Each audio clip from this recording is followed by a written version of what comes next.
గతిలోకి వచ్చాను. నేను గతిలోకి వస్తేనే కంటి ద్వారా చూడగలను. ఒక గుడ్డివాడు ఉన్నాడు అనుకుంటారా, వాడికి కళ్ళు లేవు. ఏరా నాయన, వాడు కళ్ళు లేవు, అయినా వాడు నడిచేస్తున్నాడు రోడ్లో. ఎట్లా నడుస్తున్నావురా అని అడిగాను. నేను చూస్తున్నానమ్మా, కంటితో కాదు కట్టెతో చూస్తున్నాడు వాడు. నాకు కన్ను లేదు కానీ చూసే శక్తి ఉంది. ఉండకపోతే నేను నన్ను జంచెట్టు కింద పెట్టేవాడు, అంతే కదా.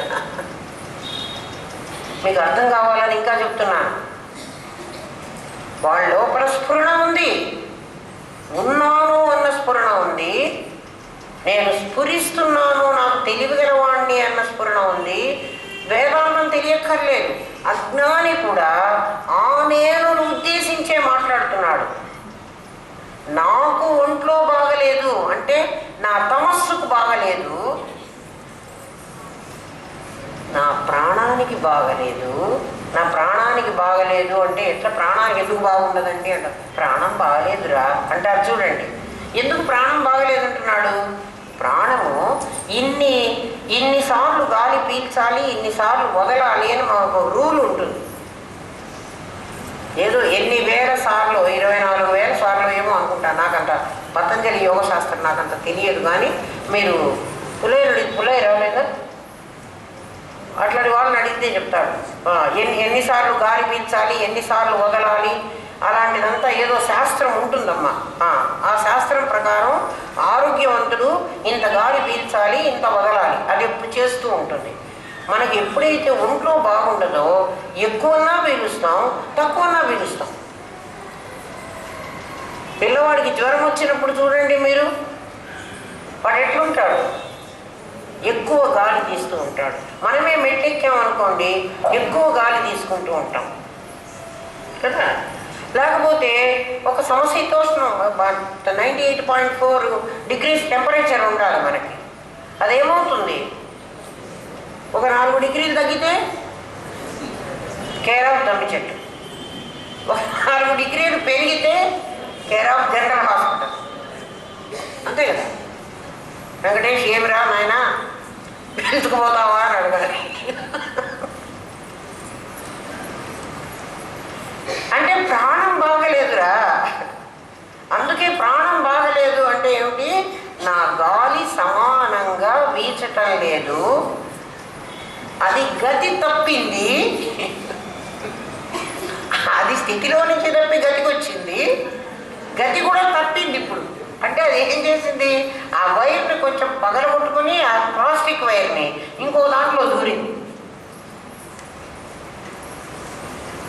అది పరిస్థితి. నా ప్రాణం బాగలేదు. నా ప్రాణం బాగలేదు అంటున్నప్పుడు కూడా వాడు ఎక్కడున్నాడు? స్ఫురణలోనే ఉన్నాడు. ఎప్పుడు వాడు మాట్లాడుతున్నది కూడా నాకు కోపం వచ్చింది అంటున్నాడు, నేననే మాట్లాడుతున్నాడు. అందుకే చావరా అంటే నేనెందుకు చస్తాను అంటాడు. వాడు చావడు, వాడికి తెలుసు. మరి చచ్చేది ఎవరో తెలిసినా ఇదిగో ఈ గతి తప్పిన ఇది కూడా చావటం లేదరా. ఒకసారి ఇప్పుడు ఈ వైర్లో నుంచి ఇంకా కాసేపటికి రంగనాథ్ ఇది తీసి పారేస్తాడు, ఈ వైర్ లాగేస్తాడు. ఇప్పుడు అది చచ్చిపోయిందంటామా? మళ్ళీ వైర్ పెడితే మళ్ళీ రేపు పనిచేస్తున్నది. ఇది కూడా అంతే.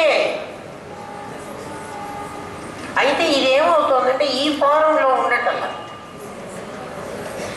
ఈ ఫారంలో ఉండకుండా దీన్ని మళ్ళీ తీసుకెళ్ళి పంచభూతాలు తీసేసుకుంటున్నాయి, మళ్ళీ ఇస్తున్నాయి, మళ్ళీ తీసుకుంటున్నాయి కదా.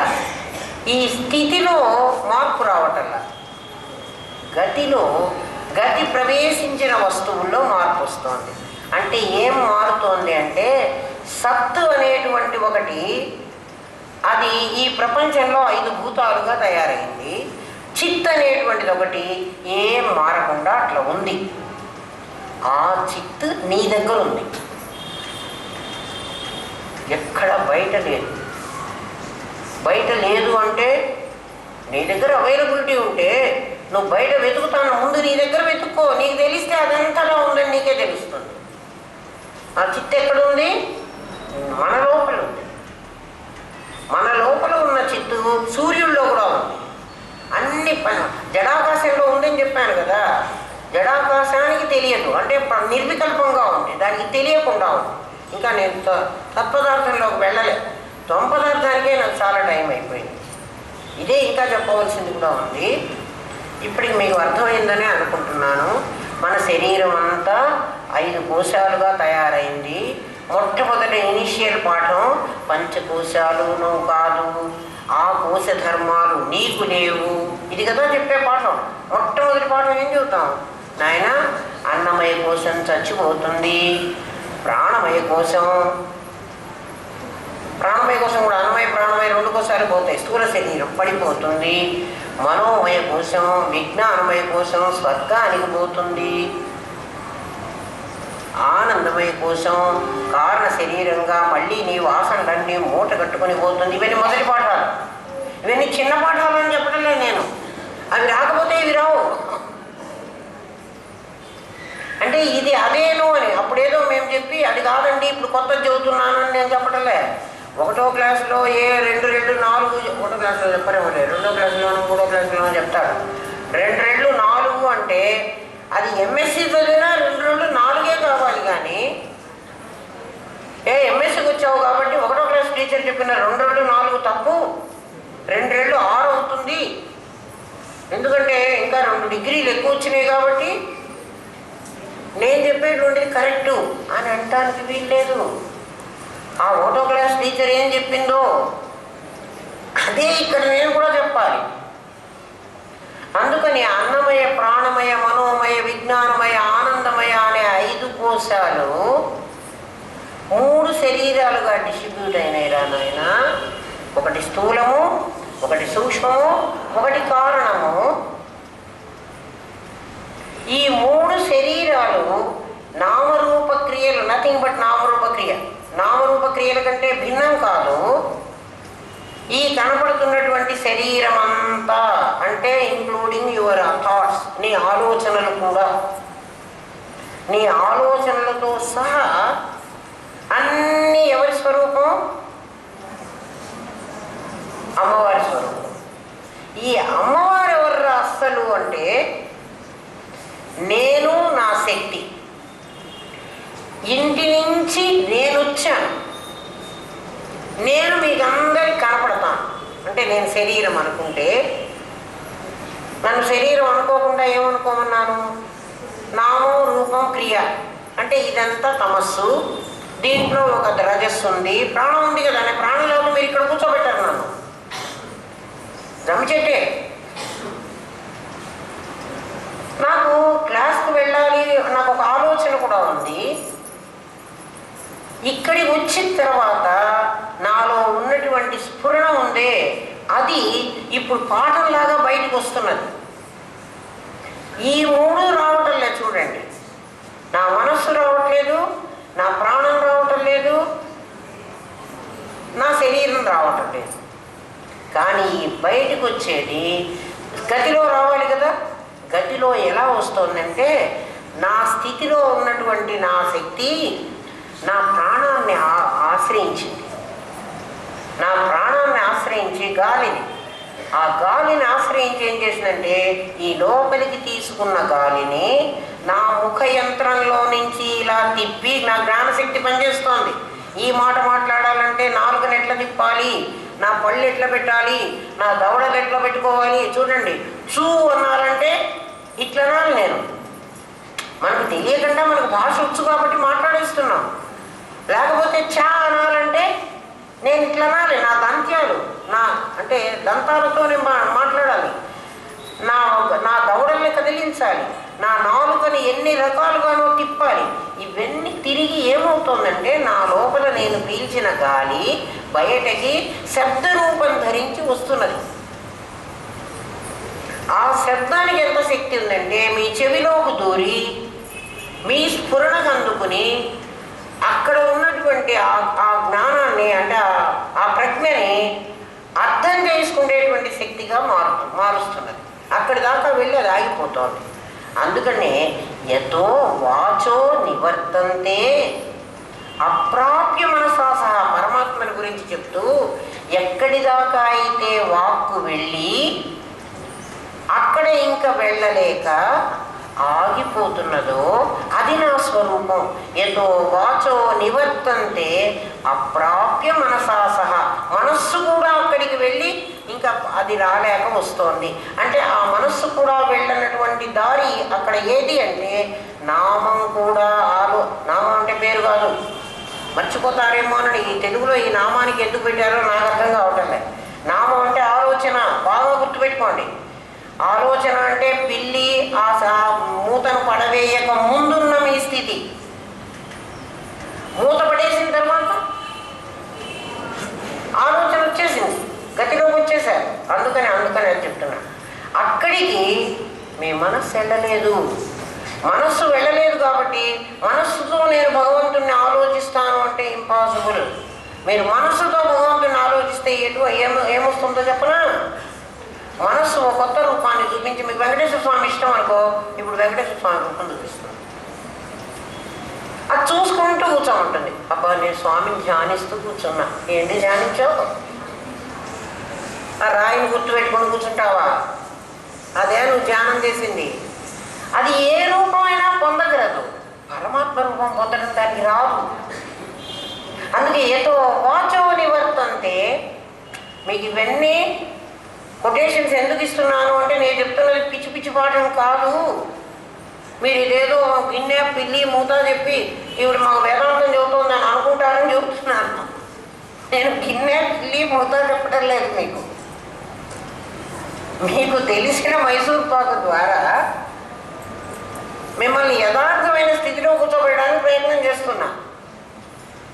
ఎక్కడి వరకు అయితే వాక్కు మనస్సు వెళ్ళి మీ దగ్గరికే, ఇప్పుడు మీరే ప్రబోధ సమయంలోనే తెలియాలి, ఇంటికి వెళ్ళాక తెలుస్తుంది కాదు, ఇప్పుడే తెలియాలి. నేను చెప్తున్న మాట ఎక్కడి దాకా వెళుతోంది అంటే మీ చెవిలో నుంచి మీ లోపలికి వెళ్ళి అర్థాన్ని స్ఫురింపజేసిన తర్వాత అది ఆగిపోతుంది. అక్కడ ఆగిపోతుందా? అర్థం మీకు ఎక్కడవుతోంది? మీ లోపల అవుతోంది. అవుతున్నదే కావట్లేదా? అర్థం ఎక్కడ దాకా? నా మాట మీకు స్ఫురణ దాకా వెళ్ళిందే?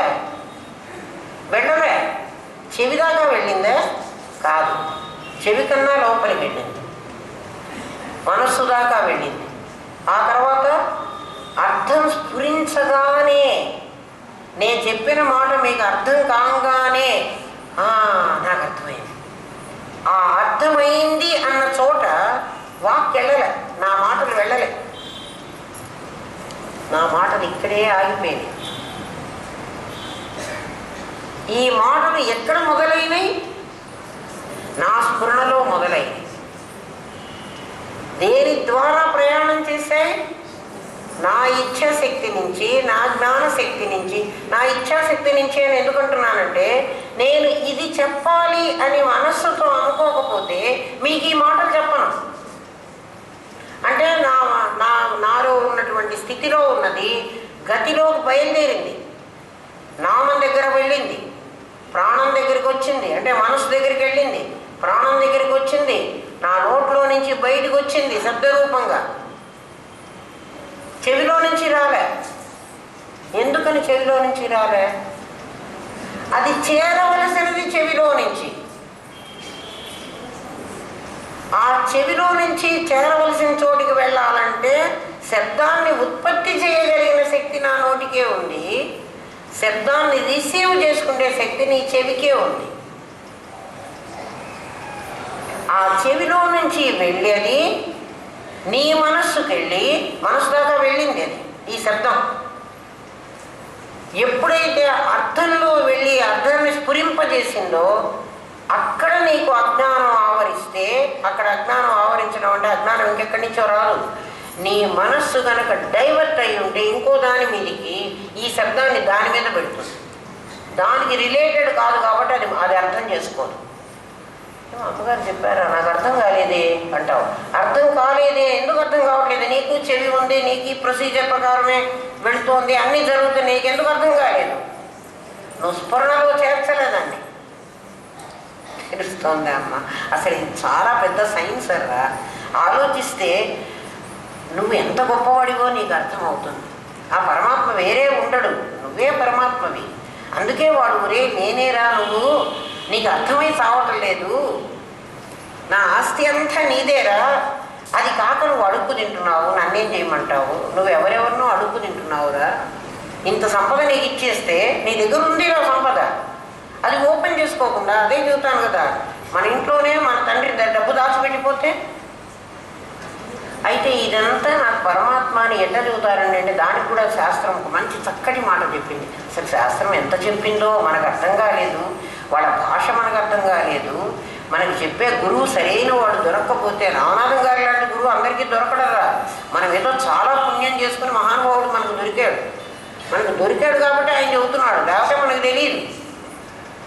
ఈ నామరూప క్రియలు ఎంత చెడ్డవంటే అవన్నీ ఆక్రమించుకొని కూర్చుంటాయి, మేమే సమస్తం అని చెప్పేస్తాయి, స్ఫురణ దగ్గరికి వెళ్ళనీయో. అందుకే సీతమ్మ తల్లి నన్ను భోగమని చెప్పవే. సీతమ్మ తల్లి ఎవరు? ఈ నామరూప క్రియలే. ఆ ఏకాంతంగా రాముడు ఉన్నప్పుడు అప్పుడు నా కథ చెప్పవే అని ఆ గోపన్న పాపం అడుక్కుంటాడు. ఏకాంతంగా రాముడు ఉన్నప్పుడు అంటే వాడు నామరూప క్రియలతో గడవకుండా వాడు ఒంటరిగా ఉన్నప్పుడు చెప్పమ్మా మా సంగతి, మీరు నా సంగతి చెప్పుకోవాలి. జీవుడు బ్రహ్మమే అనడానికి, జీవుడు అంటే జీవుడు ఎవడో మీకు అర్థమై ఉండాలి. ఇప్పుడు ఎవడు జీవుడు? శరీరంతో తాదాత్మ్యం చెందినవాడు, నా లోపలే ఉండి కైనటిక్ అయ్యి నా ఇంద్రియాలతో నా మనస్సుతో నా ప్రాణంతో ఎవడు తాదాత్మ్యం చెందాడో అందులో వచ్చిన కరెంటు మాత్రమే జీవుడు. ఆ లోపల ఉన్నవాడు దేవుడే. ఇది జ్ఞానం, అది ప్రజ్ఞ. వాడిద్దరికి పేర్లు కూడా వేరే. జ్ఞానం ఎప్పుడు ఇంద్రియ జ్ఞానం, ప్రజ్ఞ ఇంద్రియ ప్రజ్ఞ కాదు. అది అర్థం చేసుకోండి. ఇది సీతమ్మ, ఇది అమ్మ, ఆయన అయ్య మనమే అనటానికి ఒక మంచి ఉదాహరణ చెప్పింది శాస్త్రం. ఏం చెప్పిందంటే మీకు అర్థమయ్యే భాషలో చెప్తాను. నా దగ్గర ఒక నువ్వుల గింజ ఉంది, నువ్వు గింజ ఒక్కటే గింజ ఉంది. ఈ గింజను నేను ఇట్లా ఓపెన్ చేసి చూశాను అనుకో, ఏం లేదు, నువ్వు పప్పు వస్తుంది, అందులోంచి పిండితే ఒక డ్రాప్ కూడా కాదు, ఇంకా తక్కువ నూనె వస్తుంది. అందులో ఏముందో ఇంకా నాకు తెలియదు. నాకు ఏ బాటనీ వాళ్ళు కూడా దానికి నాకు చెప్పలేరు ఈ నువ్వుల గింజలో ఏముంది అంటే, మాకు కూడా తెలియదు నమస్కారం అంటారు. అది గింజ, అది సీడు, అది వేస్తే మొక్క వస్తుంది, మాకు అంతే తెలుసు అంటారు. ఒక నువ్వుల గింజని నేను భూమిలో నాటే, ఒక నువ్వు మొక్క వచ్చింది, అందులో మనకేం అభ్యంతరం లేదు కదా, చెట్టు వచ్చింది. ఆ నువ్వు మొక్కకి ఏమున్నది? ఒక కాండం ఉంది, ఆకులు ఉన్నాయి, కొమ్మలు ఉన్నాయి, రెమ్మలు ఉన్నాయి, నువ్వు పువ్వు పూసింది, కాయ కూడా కాసింది. నువ్వు కాయ ఇట్లా పొడుగ్గా వచ్చింది, దానికి ఇట్లా కాయ బాగా పెద్దదైంది. కాయలు ఇట్లా చీల్చుకున్నా ఇన్ని నువ్వులు వచ్చినాయి.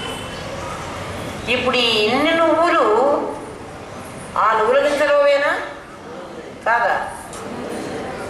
ఆ నువ్వుల గింజలోవే.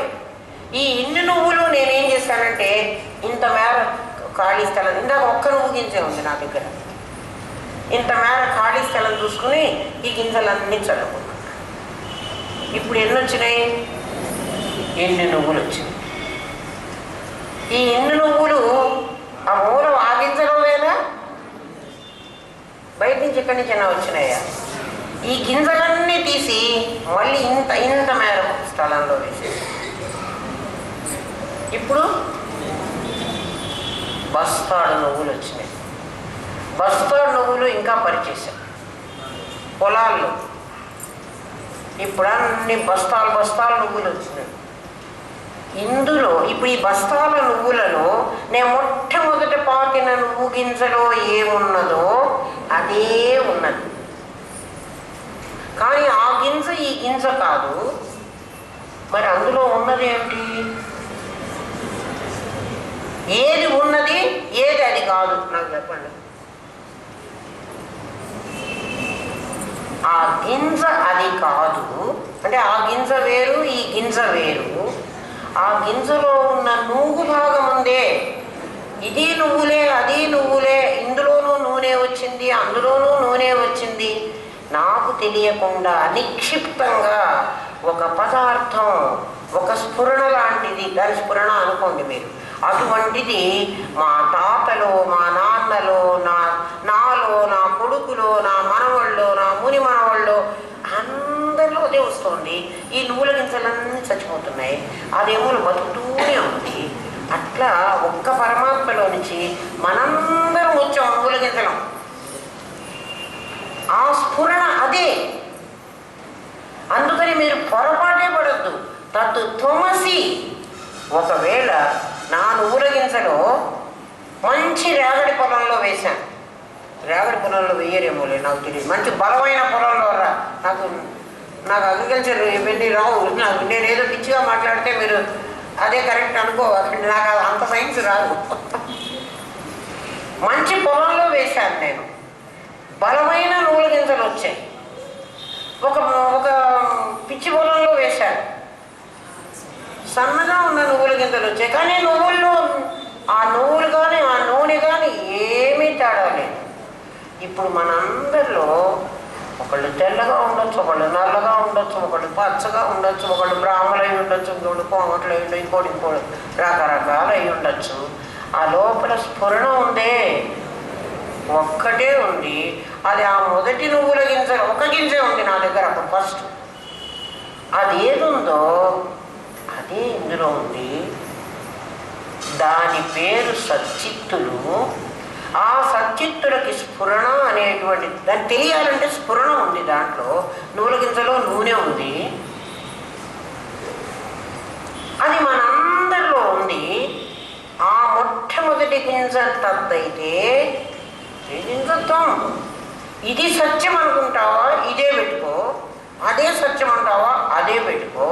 మేమంటాం ఇది రావడానికి అది కారణం కదురా, అందుకని తత్సత్తు.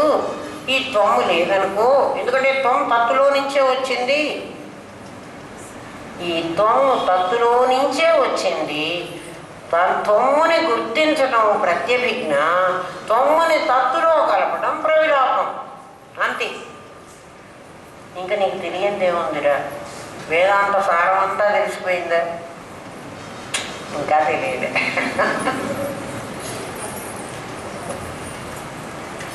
దీన్ని ఇప్పుడు మనం చెప్పుకున్నటువంటి ఈ 2 రోజుల పాఠాన్ని శాస్త్రం ఒక్క పద్యంలో చెప్పింది. ఏం చెప్పిందంటే, యద్వేదాదౌ స్వరప్రోక్తో యద్వేద ఆదౌ. ఈ వేదం పుట్టక ముందు, వేదం అంటే శబ్దం, వేదం అంటే ఋగ్వేదం, యజుర్వేదం, సామవేదం, అధర్వణ వేదం. ఈ 4 పుస్తకాలు కావు. ఏమిటి? శబ్దం ద్వారా. శబ్దం ద్వారానే చెప్పడానికి వీలవుతుంది, శబ్దం ద్వారానే నా భావాన్ని మీ వరకు చేర్చడానికి వీలవుతుంది. ఎందుకంటే మిగిలిన భూతాలేవి కూడా పరమాత్మకు అతి సన్నిహితంలో ఉన్నవి కావు. మిగిలిన వాటి ద్వారా మనం చెప్పలేం కదా. ఒక గురువు ఒక శిష్యుడికి తల మీద చేయి పెట్టి స్పర్శ చేసి, ఒరే నాయనా నీకు ఆత్మ తెలియజేస్తాను అనటానికి వీల్లేదు. మరి మీరు శక్తిపాతం తల మీద చేయి పెడతారు కదండి. చెయ్యి పెట్టి ఏం చెప్తున్నాడంటే, వాడు స్ఫురణలో ఉండి నీ స్ఫురణని టచ్ చేస్తున్నాడు. ఒరే నాయన, నేను నిన్ను తల మీద చెయ్యి పెట్టినప్పుడు నేను నిన్ను ముట్టుకున్నా కదా, నీకు స్పర్శ తెలిసింది కదా. ఆ తెలిసిన జ్ఞానం ఎక్కడ తెలుస్తోంది? లోపల తెలుస్తోంది. ఈమె నన్ను ముట్టుకుంది, నా నెత్తి మీద చేయి పెట్టింది అని నీకు ఎక్కడ తెలిసింది? నీ స్ఫురణలో తెలిసింది. వాడు స్ఫురణమే టచ్ చేశాడు. ఆ చోటు, అది తెలిసినటువంటి చోటుని అహం అంటారుగా, ఆ అహమే బ్రహ్మమురా అని వాడు మన నెత్తి చేయి పెట్టాడు, అంతే. అంతేగాని వాడు ఏదో వాడి శక్తి మీకు ఇస్తున్నాడు, వాడి కరెంటు మీలో పాజిటివ్, మీలోనే కరెంట్ ఉంది, వాడిచ్చేది ఏమిటి? బోడి ఇవ్వక్కర్లే. నిజమేనరా, మీకు తెలియదు. తెలిస్తే ఎందుకంటున్నా అంటే, కొంతమంది మేమేం శక్తి ఇవ్వబ్బా, వీడికేదో శక్తి తగ్గిపోతుందిరా వీడు ఇయ్యండి. అసలు వాళ్ళు ఆ నువ్వుల గింజలో ఎంత ఉందో ఈ నువ్వు గింజలో కూడా అంతే ఉంది. నీలో స్ఫురణ లేదు, ఆ ఆ స్ఫురణ నీ కళ్ళల్లోంచి, ముక్కులోంచి, చెవులోంచి బయటికి రావట్లా, గతి తప్పుతున్నది ప్రతి క్షణం. అందుకని మనం ఎవరినన్నా తిట్టాలనుకున్నప్పుడు కూడా గతి తప్పుతున్నాను, అనవసరంగా వాటి ఎందుకు తిడుతున్నాను, నువ్వే సైలెంట్గా అయిపోతావు. అందుకని ఎప్పుడు స్థితిలో ఉండరా నాయన, గతిలోకి వెళ్ళవాకండి. యద్వేదాదౌ స్వర ప్రోక్తో వేద ఆదౌ, వేదానికి ముందు అంటే శబ్దానికి ముందు నిశ్శబ్దం బ్రహ్మముచ్యతే. వేదాదౌ స్వర ప్రోక్తం, స్వర రూపంగా ఉందో, స్వరం అంటే అచ్చులు, స్వరం అంటే శబ్దం. అచ్చు లేకుండా శబ్దం రాదు. చూడండి, పుట్టి హల్లులతో మీరు మాట్లాడండి. హల్లులు అంటే కాక్క గగ్గ ఇంగాలలో కా తలపట్టు లేని ఆ అక్షరం. ఋత్విక్ క్ అనేదాన్ని హల్లు అంటారు, మీకు తెలియాలని చెప్తున్నాను. ఆ హల్లు అచ్చు లేకుండా మాట్లాడడానికి రాదు. అందుకని అచ్చుకు ప్రాణం అని పేరు, హల్లుకు బాడీ శరీరం అని పేరు. ఇది శరీరం, అది ప్రాణం. ఒకటి శరీరం, ఒకటి ప్రాణం. ఏమేమి వచ్చినాయి దాంట్లో? ఒక తమస్సు, ఒక రజస్సు. ఇంకేమి రావాలట? సత్వం రావాలి. ఎప్పుడూ వాళ్ళని విడదీయవద్దండి, సత్వం రావాలి కదా. ఆ మాట నేను మాట్లాడాలంటే నాకు ముందు ఆలోచన రావాలి, అది సత్వం, అది నిరాకారమైన స్థితి. ఈ మూడు రాకముందు ఒకటి ఉండాలి, అది పరమాత్మ. యద్వేద ఆదౌ స్వర ప్రోక్తో, ఏదైతే వేదం ప్రారంభం కాక ముందు ఉన్నదో, వేదాంతే చ ప్రతిష్ఠిత, వేదాంతము అనే